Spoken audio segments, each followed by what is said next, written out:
మిమ్మల్నే. Yo-yo TV app download చేసుకున్నారా? ఇంకా లేదా?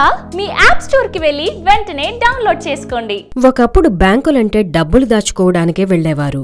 మారుతున్న కాలంతో బ్యాంకులు కూడా మారాయి. లోన్లతో పాటు ఇప్పుడు బ్యాంకులు రకరకాల సేవలందిస్తున్నాయి. కానీ ఇటీవలి కాలంలో కనీస మొత్తాలను అకౌంట్లో ఉంచని వారిపై బ్యాంకులు జరిమానాలు విధించడం మనం చూస్తున్నాం.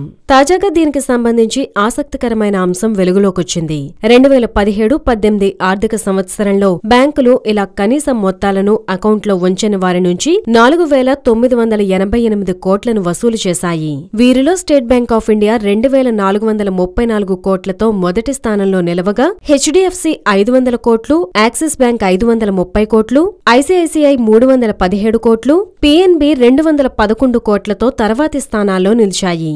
లోక్సభలో ప్రతిపక్షాలు అడిగిన ప్రశ్నకు కేంద్రం ఈ మేరకు జవాబిచ్చింది. అయితే కనీస డిపాజిట్కు కొన్ని రూపాయలు తక్కువైనా బ్యాంకులు పెనాల్టీలు వేస్తున్నాయని బ్యాంకింగ్ నిపుణులు చెబుతున్నారు.